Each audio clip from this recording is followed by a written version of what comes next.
sponsorship, I'm delighted to be able to welcome today a panel of Premier League legends, each representing one of the amazing clubs that eToro will be sponsoring this season. This is, I think we'd all agree, an epic panel. I'm really excited. I've been trying to play it down and play it all morning, failing miserably. Let me welcome, starting from my far right, representing Aston Villa, please welcome Ian Taylor.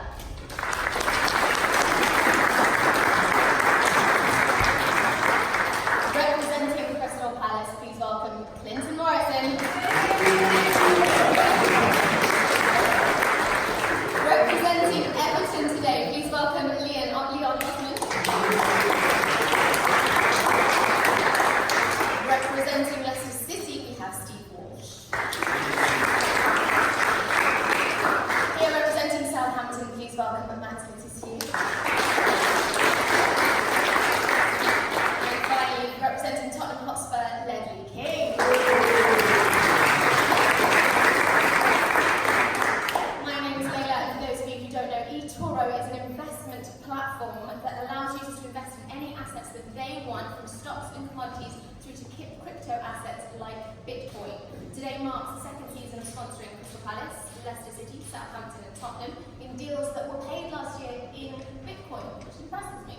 We're also pleased to announce today that they are now announcing 2 more clubs that they're adding to their list. Aston Villa and Everton are the newest partnerships announced today. eToro are therefore the biggest Premier League club sponsor. So, with that in mind, and with 1 week to go with the transfer window, we thought we'd sit down with this incredible panel and have a little chat about what a smart investment is and how their clubs have been doing. Shall we begin? Ian Taylor, are you ready? I'm ready. Born ready. I'm feeling a bit inferior with the London audience that we've got here. Yeah. So let's talk about Aston Villa, where you've made 11 signings so far. How happy are you with that, those investments? I think it was, first and foremost, we've invested in more youthful players, a younger squad. It had to be done anyway because we had 9 players leave for one reason or another, and we got 12 in. So it was a case of replacing what had left, really. I mean, we've had pretty unfair comparisons to Fulham in the way they've done things.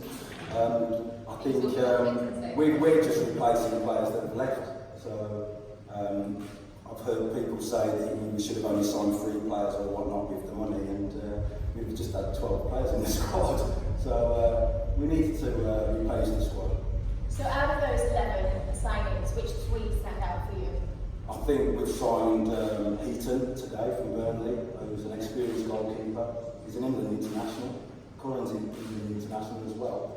And I think he's a great signing. I think he's still young for a goalkeeper. And I think we'll get some good years out of him with his experience as well in the Premier League. But I think as well, Louise that we signed from Manchester City as well. I'm really looking forward to seeing him. Pep Guardiola thinks a lot of him. Enough to have a buyback clause in his contract as well. So I'm really looking forward to seeing him as well. And a third? I think the centre forward. I think he's a Brazilian as well. He's got a good goal scoring record, and he's a big unit. I think he'll hold the ball up well for us. I think Tammy Abraham did well for us last season. For one reason or another, we couldn't get him in. But I think we've got a good replacement. Is there anywhere that you feel still needs to be strengthened? I don't think so. I think Heaton was the last piece of the jigsaw. I think we've addressed all the positions that we needed to last season. Like I said, we've invested in a younger squad now with resale value. I think that was one of the things that the management looked at. Investing in younger players that, if for one reason or another things didn't happen, they could be sold on as well. So you're saying there's no other players you'd like to see the club sign for the end of the season? Or could you? I think 11 or 12 might be enough. Yeah. Satisfied, thank you very much. Thank you. Clinton, let's talk about Crystal Palace. This could take a day. What's the emotion? What's the initial emotion that you have? I'm a bit worried. No, I'm worried because we've lost Aaron Wan-Bissaka, who I thought his first season in the Premier League was unbelievable, and I think it'll be outstanding for Man United. You see in pre-season already, Man United fans are waxing miracles about the young kid, and I tip him to be in the England squad by the end of this season. Maybe not being a regular, but he'll definitely make the squad. And obviously, I want us to keep Wilfried Zaha, and then it's going to be hard because there's a lot of clubs interested in him. Obviously, they're interested. Now Napoli are interested. Arsenal have been interested, and there'll be more other clubs. So I think most Palace people want this transfer deadline to hurry up and go past.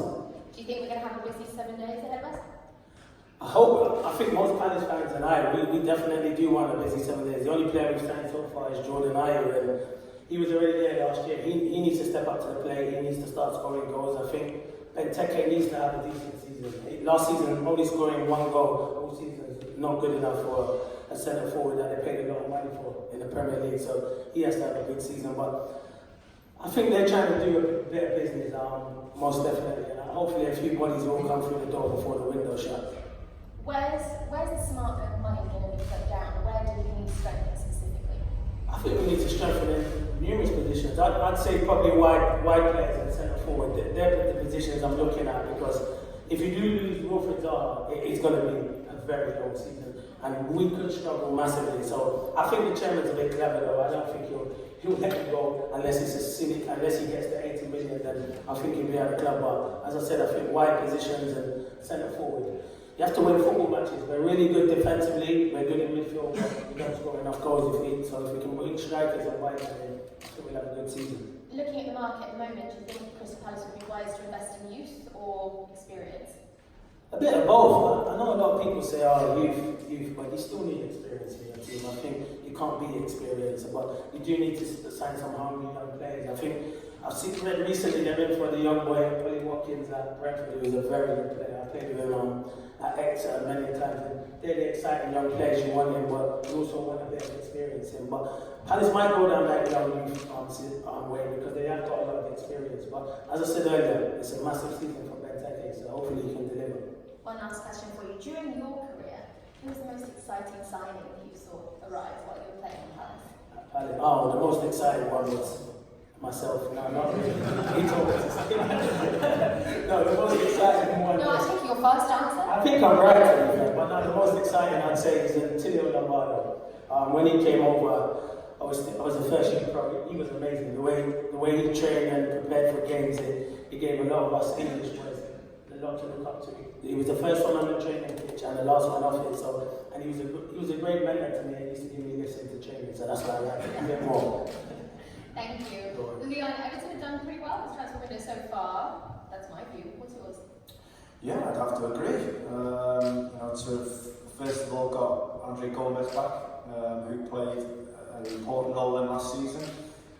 To secure his services, and not only that, but to do it as early as possible, give him a good pre-season. It's important for him. He's not really had that opportunity through injuries and not really being part of his previous team's plans. So he's had a good pre-season, is ready to go. Fabian Delphin, what I consider on the cheap. I think that's a great acquisition for the price. Still looking to bring other players in, but not happened at the moment. But also got good money for players that have gone out in Lookman, who wasn't necessarily getting the game time he needed to develop his career, and just again moved on. So I don't think Everton have finished in the transfer market, but I think the business they've done already has been very good. What's the atmosphere like down at the club as deadline day approaches?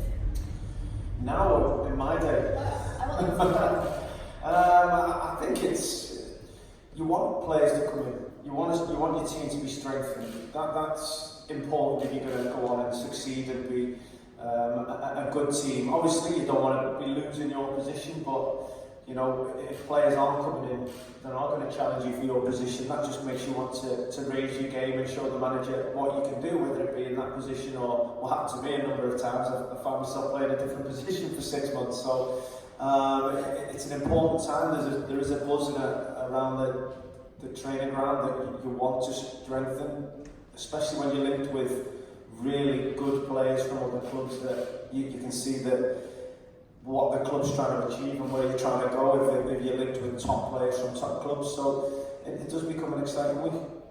Looking back at the club's history, and you can include the summer transfer window now if you want to, who are the best investments that Everton have ever made?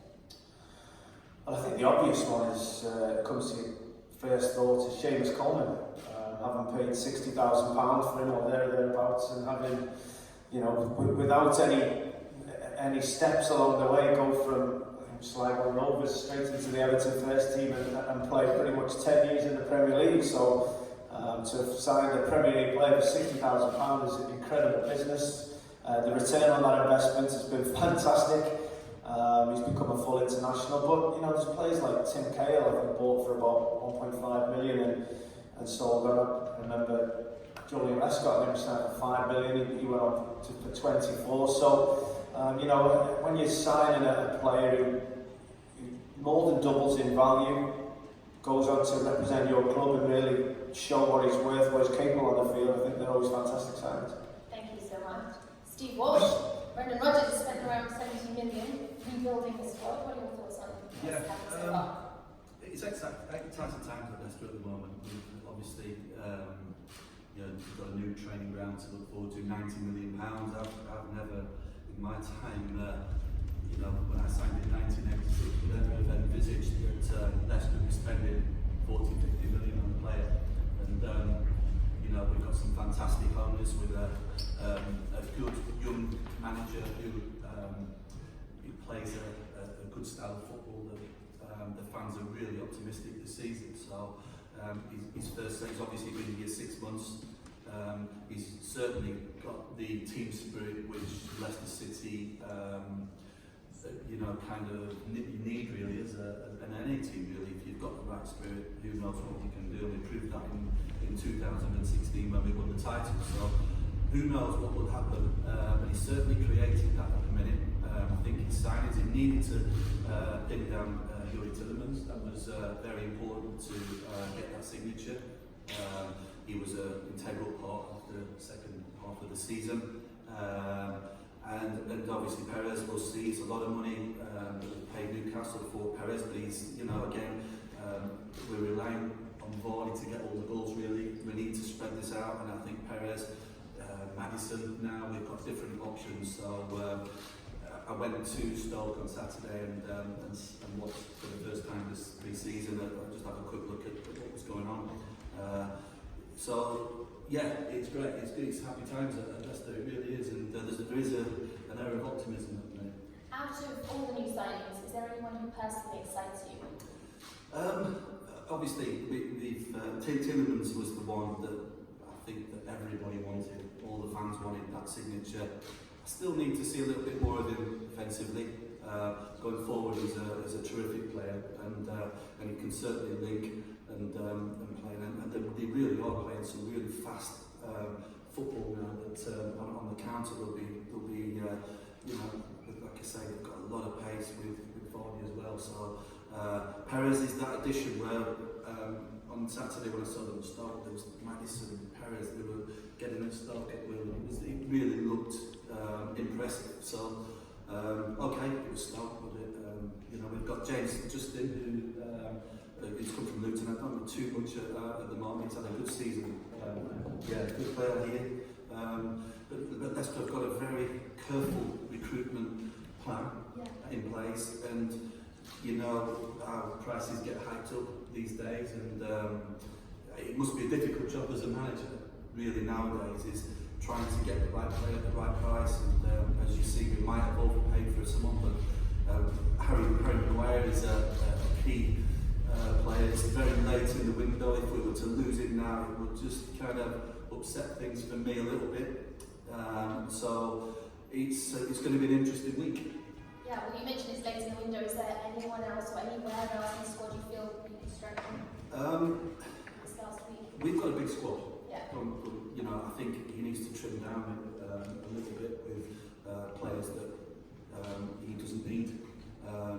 Obviously, again, he'll have a plan and a list of players that he wants to bring in. Now, I think we're pretty much covered in a lot of areas with bringing these signings in. So I think Brendan will be happy. I think he's got a contingency plan if Maguire goes. Personally, you know, a week to the season, if Maguire did go, then I think you look at the experience of Wes just at the start of the season. I think Wes Morgan maybe. So it's going to be an interesting week ahead, and I just hope that Harry stays. But I mean, It's a lot of money. I believe it's 80 million. You can tell me, guys. You know, he's an England #1, I would say now. First choice. His style of football now, you know, playing from the back and bringing the ball out is the way forward, isn't it? So. I love the energy, the emotion that you can't necessarily see back here, but the way you're moving, it's like it's intense. It's pretty intense. It is, it's exciting, and like I say, it's Brendan, I think, is going to get it right. Matt, moving on to you in Southampton, how do you feel about the summer investments made so far? Yeah, pretty excited actually. I think the one thing that we probably lacked a little bit on team last season was a bit of pace. So we've supported Che Adams and Musi and Embo, both pretty quick, pretty strong players. I think that the £20 million we've signed for Danny was on loan last season, we've made that move permanent, which was always going to happen. So that's also, I think if we can keep Danny fit this season, I think that's important to us. He was a big player for us when he wasn't in the team, and we missed it when he wasn't there. So, but the new signings I'm looking forward to seeing. I watched Che play for the first time last week in Macau. Scored after about 20 seconds, so it made a good impression on me. So hopefully he can continue. He's got a few goals in pre-season already. Well, that's what I wanted to talk to you about next, Che Adams. Would you describe him as a smart investment? I think very smart investment. I think for the price that we've got it for, I think if this boy goes and score between 15 and 20 goals in the Premier League next season, I think you'll see that the money that we pay for him, it will be absolutely peanuts. I think the boy's got a lot of improvement left in him still. He's a good age. He's just the kind of signing that Southampton look for. In the last 7 days now, where should Southampton focus their investments on? I think if you look at our squad now, I'd probably say the one probably where we've not got much strength in depth is probably the centre back position. But unfortunately, with our load, there's a lot of teams in the Premier League who are in need of some good centre backs. There just seems to be a lack of top quality leader-like centre backs. I don't know if the two boys either side of me want to make a comeback. Is there a dream investment, a dream player you'd like to have? Well, I'd take Van Dijk back, to be honest. That's what I Yeah, that would be a pretty decent centre back, to be honest. I think, from our point of view, I think the way that the squad is at the moment, I think we're probably in a similar position to Leicester, and we're probably a little bit top heavy in the squad. And I think if we were to invest in the last week, I think you'd probably have to see 2 or 3 move down first. Thank you very much. Ledley, talk to me about Ndombele, 63 million, an impressive signing. How excited are you about him? Yeah, very excited. I've got my opportunity to see him close up for the first time in pre-season in China. Can I interrupt you and ask you to bring your microphone? So in Germany recently, so I'm really impressed by him. He's 22 years old, and we know that Pochettino has a great track record of developing young players and improving them. So you know, I think he's only going to get better, but he's going to need some time as well, because he's coming from the French league, which is very different to the Premier League, and you know, I think he's going to take a little bit of time to adjust to Pochettino's intensity that he demands from all the players. But without a doubt, he's a great talent. We touched on it earlier with Leon, but what's it like as a player at this time of year, knowing that there are changes happening? What were your emotions? So, to be honest, I didn't really pay much attention to it. You know, obviously you pick up papers and you read things, but until you see them actually come through the door, you know, we all know about the speculation. So, you know, I would say that there was times where players did come in and you didn't really know them, and I remember being injured and watching them through the window, seeing how good they were.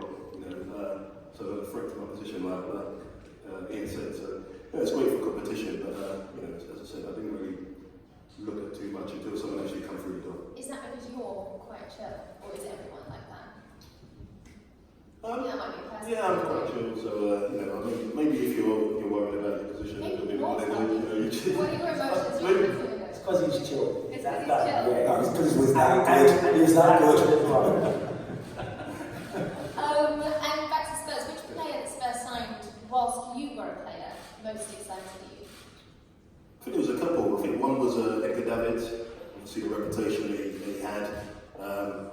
You know, I remember him arriving at the training ground for the first time, and and you know, to see him in the training ground was a great feeling. And obviously his dreadlocks and you know, his personality kind of stood out. The first thing we asked was, can we win things? You know, and that was great for us. We had a young team, and you know, he'd obviously won everywhere he'd been. So for him coming into the training ground and to the club was great, and everyone was a band of art, and that was like a last minute signing. So you know, with us, we're always, you know, working behind the scenes, and you never know until that window closes. So you know, Rafa snuck in last minute, and you know, he was a great player. So he's definitely one that sticks out. Thank you so much. Thank you to each of you.